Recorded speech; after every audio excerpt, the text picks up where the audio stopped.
नमस्कार दोस्तों, स्वागत है आप सभी का आपके अपने चैनल कॉन्सेप्ट डिकोडर में। तो चलिए दोस्तों, आज का टॉपिक स्टार्ट करते हैं।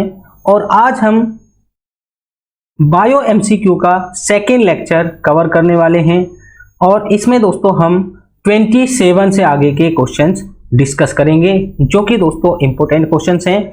और जितने भी दोस्तों मैंने यहाँ पे क्वेश्चंस कराए हैं या कराने वाला हूँ, ये सभी दोस्तों SSC, JE plus CGL plus MTS से क्वेश्चन है। तो इन क्वेश्चन को करने के बाद दोस्तों आप एग्जाम देंगे, एग्जाम में आपके 100% क्वेश्चन लगेंगे। और इसके लिए आपने क्या करना है दोस्तों, इसके लिए आपने थ्योरी भी कवर करनी है, क्योंकि यहाँ पे मैं इतने कॉन्सेप्ट नहीं बता पाऊंगा बिकॉज टाइम की कमी है। और थ्योरी में आपको सभी चीजें प्रॉपर वे में मिल जाएंगी। और आप देखेंगे दोस्तों, थ्योरी पढ़ने के बाद कोई भी क्वेश्चंस आपका बाहर नहीं जाएगा। इस टाइप से दोस्तों मैंने पढ़ा है। देखो, इसके पीछे बहुत मेहनत होती है। आप कहीं से पढ़ना, बायोलॉजी या तो कोई आपको 100 घंटे में पढ़ाएगा, 80 घंटे में पढ़ाएगा, या फिर 20-25 घंटे में पढ़ाएगा, तो वहां से क्वेश्चन नहीं लगे। बट मैंने दोस्तों 15 घंटे में पढ़ाया है और 100% क्वेश्चन लग रहे हैं। तो इसके पीछे का बहुत मेहनत है जो मैंने दोस्तों आपको दी। तो इसके लिए आपने क्या करना है दोस्तों, इसके लिए पहले थ्योरी पढ़नी है सभी सब्जेक्ट्स की, उसके बाद क्वेश्चंस करने हैं। क्वेश्चंस दोस्तों 100% आपके लग जाएंगे। चलिए दोस्तों, हम पहले बात करते हैं क्वेश्चन नंबर 28 की। क्वेश्चन नंबर 28 है, which disease is caused by cadmium metal pollution. तो जो दोस्तों कैडमियम मेटल होता है उससे कौन सी डिसीज होती है, ये आपने बताना है। कौन सी बीमारी कॉज करता है कैडमियम मेटल दोस्तों, खतरनाक होता है, ठीक है। तो ये होती है दोस्तों इटाई। ध्यान रखना आपने, इटाई जो डिसीज है दोस्तों, ये किससे होती है, ये होती है कैडमियम मेटल से। चलिए फिर आगे चलेंगे हम। बेसल प्रोटोकॉल के बारे में आपने बताना है दोस्तों। Basel protocol is related to which of the following. ये किससे रिलेटेड है दोस्तों, ओजोन लेयर से, बर्निंग ऑफ फॉरेस्ट से, सी वाटर पोल्यूशन से, या फिर ट्रांस बाउंड्री हैजार्डियस डंपिंग से। जो हम दोस्तों हैजार्ड्स, अपने जो पोल्यूटेंट होते हैं उनको डंप करते हैं दोस्तों, किसमें, अर्थ में। तो ये है आपका ट्रांस बाउंड्री हैजार्ड डंपिंग से। कौन दोस्तों, बेसल प्रोटोकॉल। ये एसएससी जेईई में क्वेश्चन पूछा जा चुका है। और बाकी के प्रोटोकॉल दोस्तों मैंने आपको करा रखी है, ठीक है, तो वो यहाँ पे हम नहीं बात करेंगे। चलिए आगे चलते हैं। आगे हम बात करेंगे दोस्तों क्वेश्चन नंबर 30।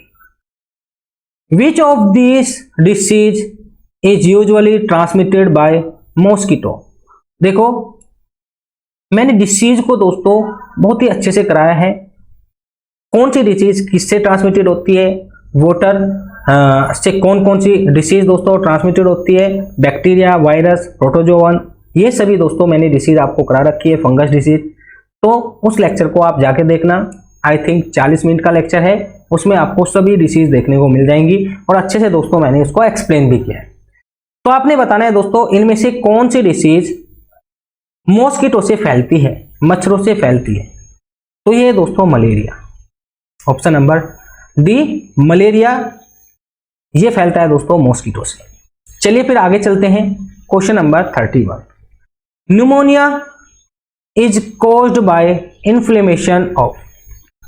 तो दोस्तों न्यूमोनिया दोस्तों अक्सर कम उम्र में होता है, मतलब कि जब आप बचपन होते हैं, आपका बचपन होता है, तब ज्यादा न्यूमोनिया होता है, ठीक है। तो न्यूमोनिया में क्या होता है दोस्तों, ये आपने बताना है। तो दोस्तों लंग्स में जलन आती है, मतलब जो आपके लंग्स हैं उनमें जलन होने लगती है, इसी को क्या बोलते हैं दोस्तों, न्यूमोनिया बोलते हैं। और इससे कौन सा ऑर्गन अफेक्टेड होता है दोस्तों, लंग्स, ठीक है। चलिए फिर बात करते हैं नेक्स्ट क्वेश्चन की। Question number 32, which of the following is a viral disease. तो आपने बताना है दोस्तों कौन सी इनमें से वायरल डिसीज है, तो ये आपने बताना है। तो देखो दोस्तों, बेरी ये विटामिन की कमी से होती है, रिकेट्स ये भी विटामिन की कमी से होती है। मिसल्स दोस्तों ये एक वायरल डिसीज है, मिसल्स एक वायरल डिसीज है। और दोस्तों ध्यान देना, मिसल्स का कोई प्रॉपर ट्रीटमेंट नहीं है, ठीक है, मिसल्स का कोई प्रॉपर ट्रीटमेंट नहीं है। चलिए आगे चलेंगे। आगे हम बात करेंगे question number 33। What determines the sex of child. तो आपने बताना है दोस्तों चाइल्ड का सेक्स क्या होगा, ये कौन डिटरमाइन करता है, मतलब वो बेबी मतलब लड़की होगी, फीमेल होगी या मेल होगी, ये कौन डिटरमाइन करेगा दोस्तों, ये डिटरमाइन करेगा दोस्तों क्रोमोसोम्स। और किसके क्रोमोसोम्स दोस्तों, ऐसे ही पूछ लेता है, तो ये दोस्तों मेल के सेक्स क्रोमोसोम।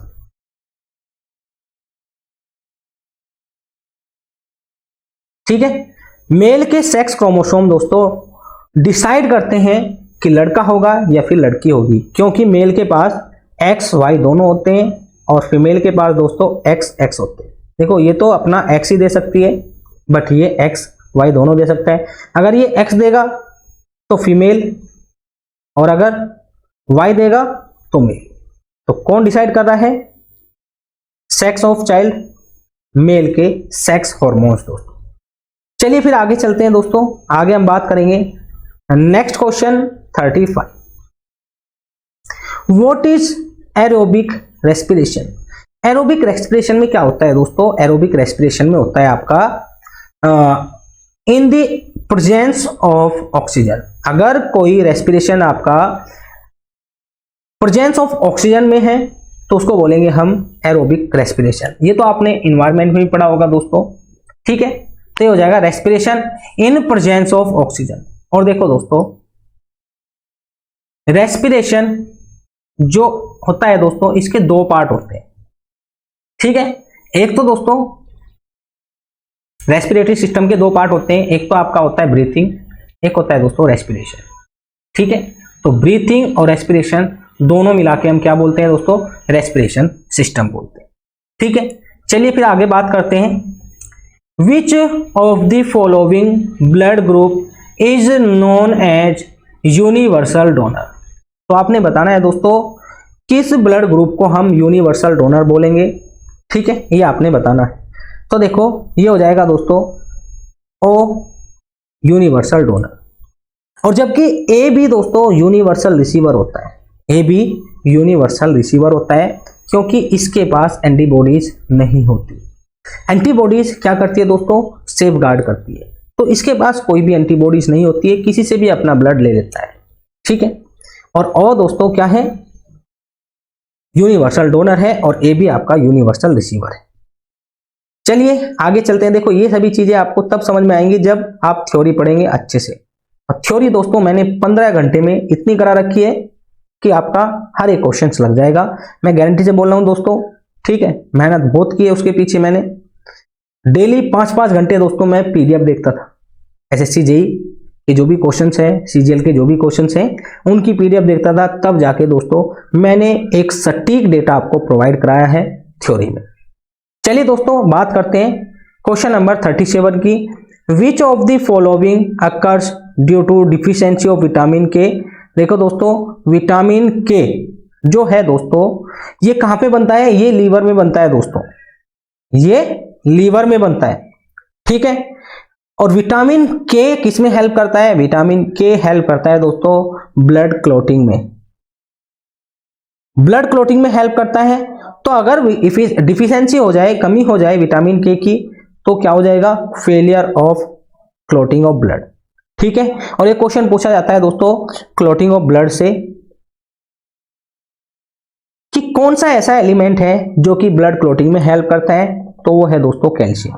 ध्यान रखना आपको, कैल्शियम ब्लड क्लॉटिंग में हेल्प करता है। चलिए आगे चलेंगे दोस्तों, आगे हम बात करेंगे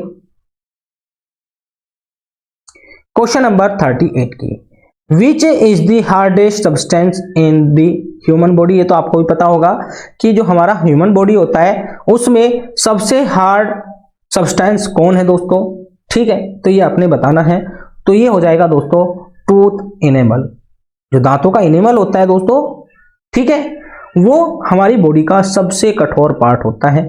ये एसएससी जेईई में पूछा जा चुका है। चलिए फिर बात करेंगे दोस्तों, blood circulate from arteries to veins through microscopic vessels known as.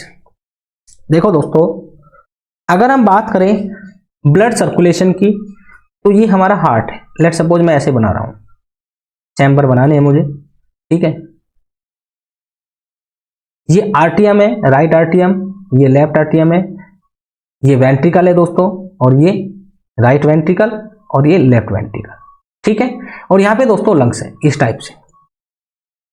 यहाँ पे दोस्तों ओपन होती है वेना कावा, एक सुपीरियर वेना कावा, एक इंफीरियर। सुपीरियर वेना कावा ऊपर से ब्लड लाती है, इंफीरियर वेना कावा नीचे से ब्लड, मतलब जैसे कि आपके गर्दन के ऊपर का, छाती का, ये ब्लड सुपीरियर वेना कावा में आएगा, और फुट का दोस्तों, हाथों का, पेट का, ये कहां पे आएगा, इंफीरियर वेना कावा में आएगा, ठीक है। और ये जाके राइट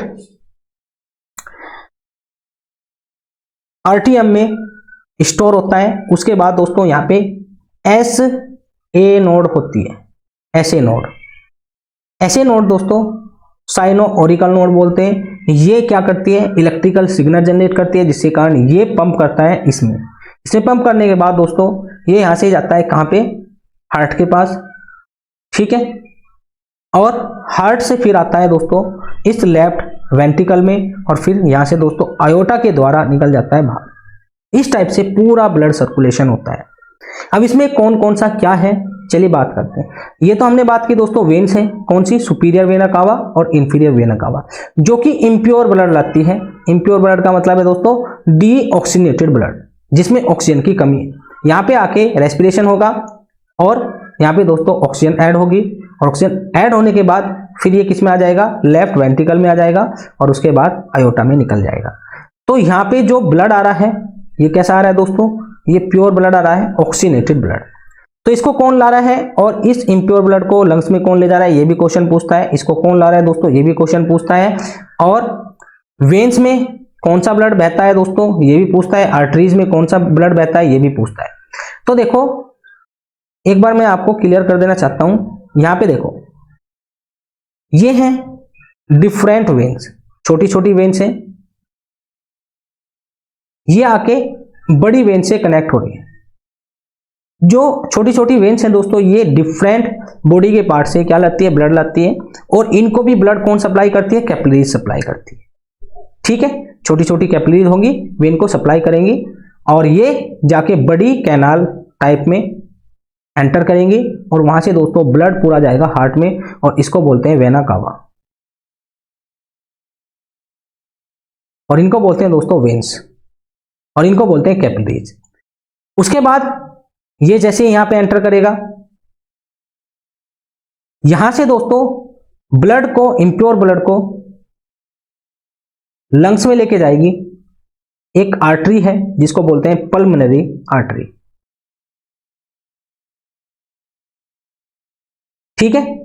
और यहां से फिर प्योर ब्लड को लाएगी पल्मोनरी वेन। जबकि देखो दोस्तों वेन का क्या काम होता है, इंप्योर ब्लड को लाती है हार्ट में, बट पल्मोनरी वेन ऐसी वेन है दोस्तों जो प्योर ब्लड को लंग से हार्ट में लाती है और फिर बाहर निकल जाता है। तो यहां से जब निकलता है दोस्तों तो आयोटा के द्वारा निकलता है। आयोटा बहुत बड़ी दोस्तों आर्टरी है, और उसके बाद ये डिफरेंट पार्ट में बढ़ जाती है जिसको बोलते हैं आर्टरीज। तो देखो आर्टरीज हार्ट से बॉडी के डिफरेंट पार्ट में ब्लड लेके जा रही है। तो कैसा ब्लड है, प्योर ब्लड है। जबकि एक आर्टरी है दोस्तों पल्मोनरी आर्टरी जो कि इम्प्योर ब्लड लेके जा रही है। आई थिंक सभी चीजें आपको क्लियर हो चुकी होंगी। अब चलिए कोई भी क्वेश्चंस आपका नहीं छूटेगा, एक बार देख लेते हैं। यहां पे पूछा है blood circulates from arteries to veins through microscopic vessels known as, आपने बताना है क्या है दोस्तों, कैपिलरीज है। मैंने आपको बताया छोटी छोटी कैपिलरीज होती है जो कि ब्लड सप्लाई करती है आर्टरीज और वेन्स को, ठीक है। How is food energy measure, तो जो फूड एनर्जी होती है दोस्तों उसको कैसे मेजर करते हैं, किस में मेजर करते हैं, तो ये दोस्तों कैलोरीज में मेजर करते हैं, ठीक है। चलिए फिर आगे चलते हैं। आगे हम बात करेंगे क्वेश्चन नंबर 41 की। तो क्वेश्चन नंबर 41 है दोस्तों, who discovered that mosquitoes spread malaria. देखो मलेरिया कौन फैलाता है दोस्तों, मॉस्किटो फैलाता है। और किसने बताया ये बताया दोस्तों सर रोनाल्ड रोस ने। इन्होंने बताया दोस्तों कि मलेरिया को कौन फैलाता है, मच्छर फैलाते हैं, ठीक है। ये क्वेश्चन पूछा जा चुका है, ध्यान रखना आपको। चलिए दोस्तों आगे चलते हैं। When is national energy conservation day observe. देखो दोस्तों, national energy conservation day most important है और ये कब मनाया जाता है दोस्तों? ये मनाया जाता है 14 दिसंबर को। 14 दिसंबर को नेशनल एनर्जी कंजर्वेशन डे मनाया जाता है 14 दिसंबर को। इंपोर्टेंट है, पूछ सकता है। चलिए दोस्तों, बात करते हैं अब यहाँ पे कुछ कॉन्सेप्चुअल क्वेश्चन आते हैं। जैसे कि दोस्तों, इनको क्वेश्चन को करने में सभी हिल जाते हैं। ठीक है, अगर आपने अच्छे से नहीं पढ़ा तो इनको करना बहुत ही मुश्किल होता है, क्योंकि यहाँ पे दोस्तों बहुत ही ज्यादा मिसअंडरस्टैंडिंग हो जाती है। जैसे कि दोस्तों यहाँ पे लिखा है interphase is divide into how many सब फेजेस। पहले तो आपको पता होना चाहिए इंटरफेज क्या होता है। देखो, इसलिए बोल रहा हूं दोस्तों, आपने थ्योरी पढ़नी है, वहां पे जाके एक एक, मैं कसम खा रहा हूं दोस्तों, एक एक क्वेश्चन आपका इजीली चुटकियों में सोल्व हो जाएगा अगर वहां पे जाके आप चीजों को पढ़ लेते हैं। देखो दोस्तों, इंटरफेज क्या होता है? सबसे पहले हम बात करते हैं सेल साइकिल की। तो सेल साइकिल में क्या आता है दोस्तों? एक तो आता है इंटरफेज, एक आता है दोस्तों माइटोसिस। मतलब ये पूरी सेल साइकिल है दोस्तों, और इसमें ये वाला पार्ट है आपका माइटोसिस और ये है दोस्तों इंटरफेज। और माइटोसिस में क्या होता है दोस्तों? सेल का डिवीजन होता है, सेल डिवाइड होती है। ठीक है, बट डिवाइड होने से पहले एक बात बताइए, डिवाइड होने से पहले तो उसको प्रिपेयर होना पड़ेगा नहीं, उसमें जो भी ऑर्गेनेल है उनको डबल होना पड़ेगा, तभी जाके वे डिवाइड हो पाएंगे। तो पहले दोस्तों इस फेज में ये तैयार होती है सेल डिवीजन करने के लिए। मतलब जैसे आप खाना बनाते हैं तो खाना खाने से पहले उसको बनाना पड़ता है, तभी आप खा पाते हैं। तो ऐसे ही यहाँ पे इसको डिवाइड होने से पहले एक फेज ऐसा होता है दोस्तों, जो इनिशियल फेज होता है, जिसमें ये सारी तैयारी कर लेती है। डीएनए डबल होता है, क्रोमोसोम क्या होता है दोस्तों, ठीक है, क्रोमोसोम कैसे बनता है, ठीक है, क्रोमेटिड कैसे आते हैं, ये सभी चीजें यहाँ पे दोस्तों, एंजाइम्स कौन कौन से बनते हैं, ये सभी चीजें यहाँ पे हो जाती है। उसके बाद दोस्तों सेल डिवीजन होता है और इसमें एनाफेज, टीलोफेज, प्रोफेज, ये सभी चीजें आ जाती है माइटोसिस में। माइटोसिस में आ जाती है दोस्तों और सेल डिवाइड कर जाती है। तो ये जो फेज है इसको बोलते हैं दोस्तों इंटरफेज। और ये दोस्तों 3 फेज में डिवाइड है, ये 3 फेज में, 3 सब फेज में डिवाइड है। ठीक है, ये वाला फेज 3 सब फेज में डिवाइड है। एक फेज ये होगा, एक फेज ये होगा और एक फेज ये होगा। तो ये हो जाएगा दोस्तों 3 फेज में डिवाइड। ठीक है, चलिए फिर आगे चलते हैं।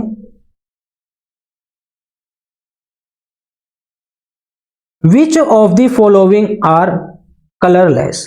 तो आपने बताना है दोस्तों इनमें से कौन कलरलेस होता है। तो देखो, क्लोरोप्लास्ट के सभी टाइप्स हैं, क्लोरोप्लास्ट के ये सभी टाइप्स हैं दोस्तों, मतलब ये प्लास्टिड है, ये प्लास्टिड है।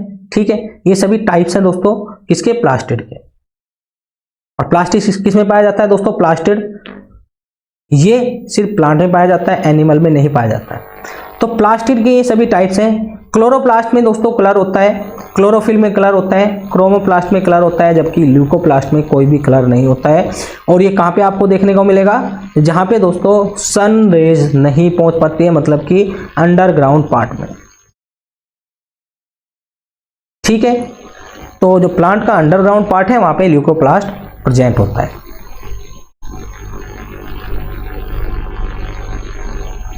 चलिए बात करते हैं दोस्तों, cell cycle comprises of how many phase. तो सेल साइकिल में कितने फेज आते हैं? 4 फेज आते हैं दोस्तों।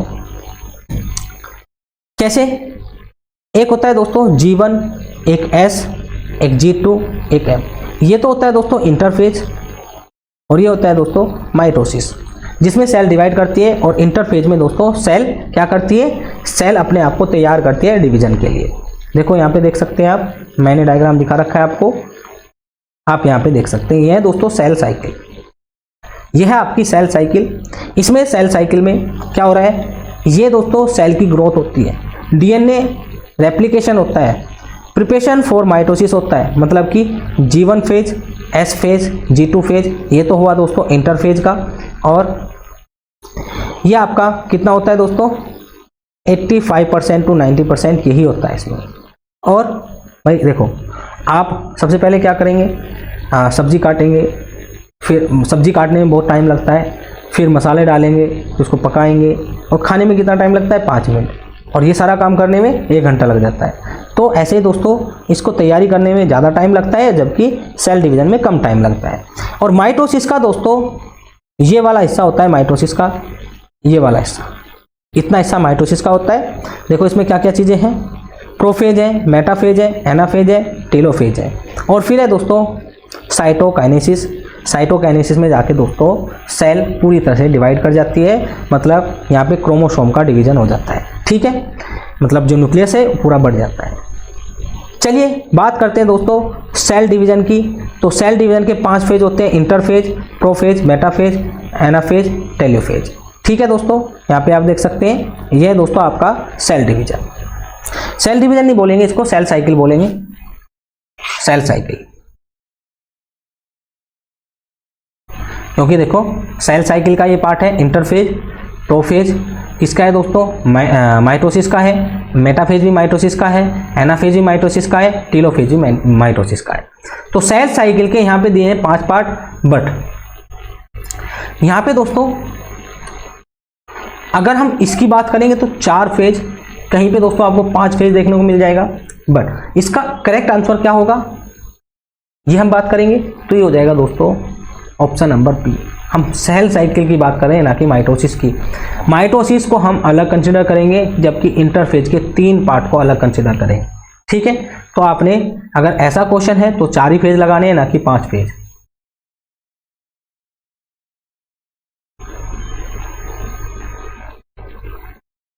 चलिए बात करते हैं which of the following is a prokaryote. Prokaryote आपने बताना है इसमें से कौन है। तो दोस्तों फंगी, प्रोटिस्टा, प्लांट ये अलग है। बैक्टीरिया आपका प्रोकैरियोट है, जिसकी दोस्तों इमेच्योर शेल होती है, न्यूक्लियस होता है। न्यूक्लियस अनडिफाइंड होता है दोस्तों, ऐसे ही बिखरा पड़ा रहता है, ठीक है। तो ये आपके प्रोकैरियोट। और यूकैरियोट दोस्तों वेल डिफाइंड न्यूक्लियस के साथ होती है। इसमें डीएनए भी दोस्तों ऐसे ही उलझा हुआ पड़ा रहता है, किसमें, साइटोप्लाज्म में, ठीक है, ध्यान रखना है आपने। चलिए आगे चलते हैं। आगे हम बात करेंगे plastid are only found in. जो दोस्तों प्लास्टिड होते हैं, रंजक होते हैं, वे किस में पाए जाते हैं, सिर्फ प्लांट में पाए जाते हैं, एनिमल में ये नहीं पाए जाते हैं। उसके बाद बात करेंगे क्वेश्चन नंबर 48 की। तो plasma membrane is chemically composed of. जो प्लाज्मा मेम्ब्रेन होती है वो किससे बनी होती है दोस्तों, ये आपने बताना है। इंपॉर्टेंट क्वेश्चन है, लिपिड्स एंड प्रोटीन से बनी होती है। कई बार मैं लेक्चर में भी बता चुका हूं इसको कि ये लिपिड से और प्रोटीन से बनी होती है। चलिए बात करते हैं क्वेश्चन नंबर 49 की। Which of the following organelle is responsible for manufacture and supply of energy to the cell. तो देखो दोस्तों ऐसा ऑर्गेनेल आपने बताना है जो मैन्युफैक्चर करता है और सप्लाई करता है एनर्जी को, मतलब एनर्जी बनाता है। तो ये है दोस्तों माइटोकॉन्ड्रिया। और माइटोकॉन्ड्रिया के बाद दोस्तों खुद का डीएनए होता है और खुद के राइबोसोम होते हैं। डीएनए क्या करता है दोस्तों, इंस्ट्रक्शन देता है कौन सा आपने प्रोटीन बनाना है, और राइबोसोम क्या करता है दोस्तों, अटैच होता है एंडोप्लाज्मिक रेटिकुलम पे, जहाँ से क्या मिलते हैं, हमको सिग्नल मिलते हैं, और ये क्या बनाता है दोस्तों, ये प्रोटीन बनाना चालू कर देता है। तो प्रोटीन की फैक्ट्री क्या हो जाएगी, राइबोसोम। और माइटोकॉन्ड्रिया किसकी फैक्ट्री हो जाएगी, या पावर हाउस ऑफ सेल, क्योंकि हमको क्या दे रहा है दोस्तों, पावर हाउस ऑफ सेल। ये हमको क्या दे रहा है, एनर्जी दे रहा है in the form of ATP, ठीक है। चलिए आगे चलते हैं। आगे हम बात करेंगे question number 50। Animal and plant cells are distinguished by which of the following feature. तो आपने बताना है दोस्तों एनिमल और सेल को आप कैसे पहचान सकते हैं। तो देखो एनिमल और प्लांट में न्यूक्लियस दोनों में होता है, माइटोकॉन्ड्रिया दोनों में होती है, गोल्जी अपरेटस दोनों में होता है, बट सेल वॉल दोस्तों दोनों में नहीं होती है। सेल वॉल सिर्फ आपको प्लांट सेल में देखने को मिलेगी, एनिमल में सेल वॉल नहीं होती है, ध्यान रखना आपने, एनिमल में कोई भी सेल वॉल नहीं पाई जाती है। चलिए दोस्तों बात करते हैं नेक्स्ट। चलिए दोस्तों बात करते हैं क्वेश्चन नंबर 51 की। What is cytokinesis. देखो दोस्तों ये हमारे पास एक सेल है, इसमें सभी चीज़ें डबल हो चुकी हैं। अब इनको सेपरेट करने का काम किसका है, देखो ये हमारे पास इस टाइप से ऑर्गेनेल है, ये एक ऑर्गेनेल है, ये एक ऑर्गेनेल है। अब इनको दोस्तों एक अलग अलग करने का काम किसका है, उसी को बोलते हैं दोस्तों साइटोकाइनेसिस। मतलब साइटोप्लाज्म को सेपरेट करना साइटोकाइनेसिस होता है। सेपरेट होंगे तो अलग अलग हो जाएंगे दोस्तों, और उसके बाद ये न्यूक्लियस अलग अलग होके दूसरी डॉटर सेल बना लेंगे। तो साइटोकाइनेसिस का मतलब होता है दोस्तों सेपरेशन ऑफ साइटोप्लाज्म, जो साइटोप्लाज्मिक मटेरियल होता है उसका सेपरेशन। जैसे कि दोस्तों क्रोमोसोम का सेपरेशन साइटोकाइनेसिस कहलाता है, जबकि डिवीजन ऑफ न्यूक्लियस ये कहलाता है दोस्तों karyokinesis. Karyokinesis division of nucleus and separation of chromosome ये होता है दोस्तों साइटोकाइनेसिस। ध्यान रखना आपने। एक chromosome is compose of which of the following. Chromosome देखो दोस्तों, क्रोमोसोम वैसे आपको नहीं दिखेंगे कभी भी। क्रोमोसोम कब दिखते हैं, जब सेल डिवाइड करती है, अदरवाइज क्रोमोसोम नहीं दिखते हैं। ये डीएनए की फॉर्म में होते हैं, ठीक है। डीएनए क्या करता है दोस्तों, सिकुड़ता है, और सिकुड़ के कैसी फॉर्म बना लेता है, कुछ इस टाइप की फॉर्म बना लेता है। और ये कब बनता है दोस्तों, जब सेल डिवीजन होता है। तो जो डीएनए होता है दोस्तों ये किसका बना होता है, ये आपने बताना है। तो डीएनए में होता है, सॉरी क्रोमोसोम में होता है दोस्तों डीएनए होता है और प्रोटीन्स होते हैं, ठीक है।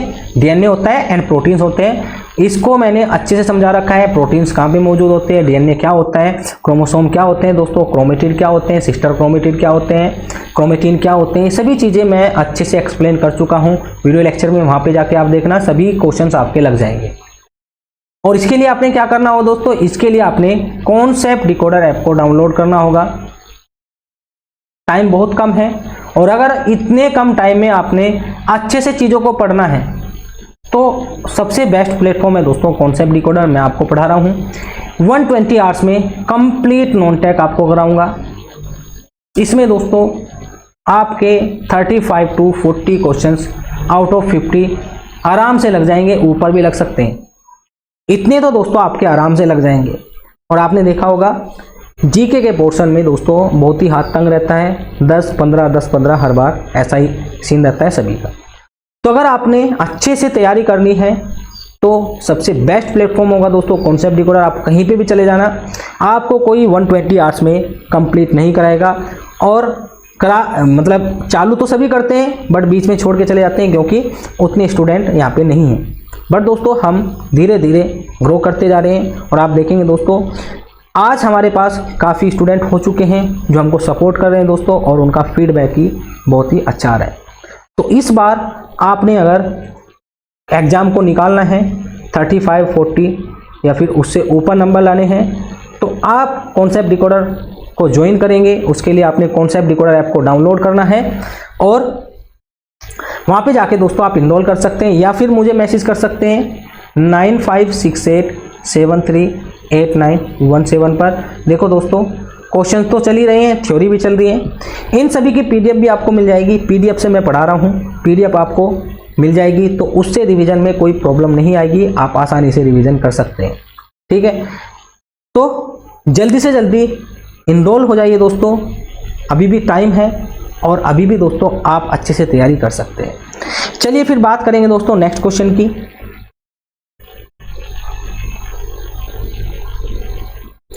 As per early cell theories which of the following was not a basic part of cell. तो दोस्तों जो पहले सेल थ्योरी थी उसके अनुसार कौन बेसिक पार्ट नहीं था सेल का, तो ये था दोस्तों सेल वॉल, क्योंकि एनिमल में नहीं थी, प्लांट में थी। जबकि प्लाज्मा मेम्ब्रेन एनिमल में भी होती है और प्लांट में भी होती है, साइटोप्लाज्म ये तो सभी में होता है, न्यूक्लियस सभी में होता है।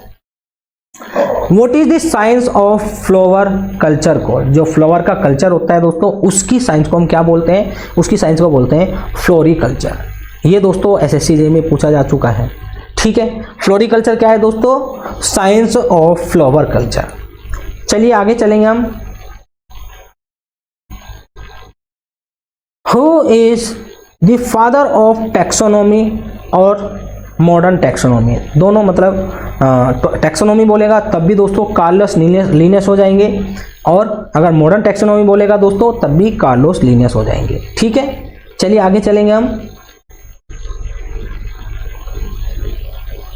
The branch of science concern with plant culture is called. तो प्लांट का जो कल्चर होता है दोस्तों, स्टडी ऑफ प्लांट नहीं बात कर रहे हैं, प्लांट का जो कल्चर होता है उसकी बात कर रहे हैं दोस्तों। तो उस साइंस को हम क्या बोलते हैं, उसको बोलते हैं दोस्तों ओलेरी कल्चर, ओलेरी कल्चर। चलिए आगे चलेंगे। सूडोफोडिया रेफर टू। तो सूडोफोडिया क्या है दोस्तों? सूडोफोडिया आप देख सकते हैं, ये है सूडोफोडिया। तो ये है arm like projection filled with cytoplasm. और दोस्तों इसमें साइटोप्लाज्म आप देख पा रहे हैं, साइटोप्लाज्म ये भरा हुआ है, साइटोप्लाज्म इस आर्म लाइक प्रोजेक्शन में। तो ये है दोस्तों सूडोप्लाज्म। और ये किसका स्ट्रक्चर है दोस्तों? अमीबा का स्ट्रक्चर है। चलिए आगे चलते हैं। क्वेश्चन नंबर 58 देखेंगे। विच of the following is an example of green algae. तो ग्रीन एल्गी का आपने एग्जाम्पल बताना है। तो ये इंपॉर्टेंट क्वेश्चन है दोस्तों। क्लेमाइडोमोनास क्या हो जाएगा दोस्तों? Chlamydomonas example of green algae, brown algae, green algae, blue green algae.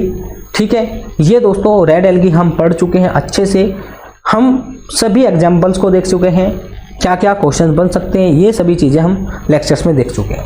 चलिए दोस्तों बात करते हैं क्वेश्चन नंबर 59 की। Plants are divide into. तो प्लांट्स कितने ग्रुप में डिवाइड होते हैं दोस्तों? 5 ग्रुप में होते हैं, आप सभी देख सकते हैं। ठीक है, 5 ग्रुप में होते हैं दोस्तों अब प्लांट डिवाइड। जैसे कि दोस्तों ब्रायोफाइटा, थैरिडोफाइटा, टेरिडोफाइटा, जिम्नोस्पर्म, एंजियोस्पर्म। तो 5 टाइप्स के आपके प्लांट होते हैं। Which of the following part of flower is not a reproductive organ? तो ये गलती से लग गया, तो यहाँ पे होना था इसको कि मतलब आपने बताना है इनमें से कौन सा पार्ट नहीं है दोस्तों रिप्रोडक्टिव ऑर्गन ऑफ फ्लावर। तो फ्लावर में दोस्तों आपने देखा होगा एंथर और स्टिग्मा एंड स्टाइल। तो देखो स्टिग्मा एक फीमेल रिप्रोडक्टिव ऑर्गन होता है किसमें? फ्लावर में, और उसी का पार्ट होता है दोस्तों स्टाइल। ठीक है, आप जाके देखना लेक्चर्स में आपको सभी चीज़ें मिल जाएंगी। और एंथर होता है दोस्तों male reproductive part of flower. जबकि सीपल क्या होता है दोस्तों? फ्लावर का नीचे का हिस्सा होता है ये वाला हिस्सा, इसको क्या बोलते हैं? सीपल बोलते हैं, जो कि एक रिप्रोडक्टिव ऑर्गन का पार्ट नहीं है।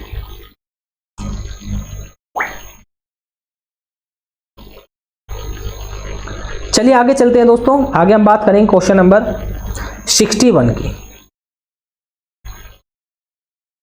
अमरबेल, जिसको दोस्तों कोसकटा बोलते हैं, कसकटा बोलते हैं, कोसकटा नहीं कसकटा बोलते हैं दोस्तों, अमरबेल। ठीक है, आपने देखी होगी अमरबेल। ठीक, तो ये किसका एग्जाम्पल है? तो देखो दोस्तों ये इसके पास खुद का न्यूट्रिशन नहीं होता है और ना ही किसी को हेल्प करती है। ये क्या करती है दोस्तों? किसी भी पेड़ के ऊपर चढ़ जाती है और उसी का न्यूट्रिशन लेने लगती है। तो ये है दोस्तों पैरासाइट। ये क्या है? पैरासाइट। चलिए फिर बात करेंगे क्वेश्चन नंबर 62 की। Which of the following division of plant does not have a well differentiated body. तो वेल डिफरेंशिएटेड बॉडी का क्या मतलब है? आप उसको देख के बता सकते हैं। इसमें स्टेम है, रूट्स हैं, ब्रांचेस हैं, लीव्स हैं, ये सभी चीज़ें अलग अलग होती हैं। डिफरेंशिएटेड बॉडी का मतलब ये होता है।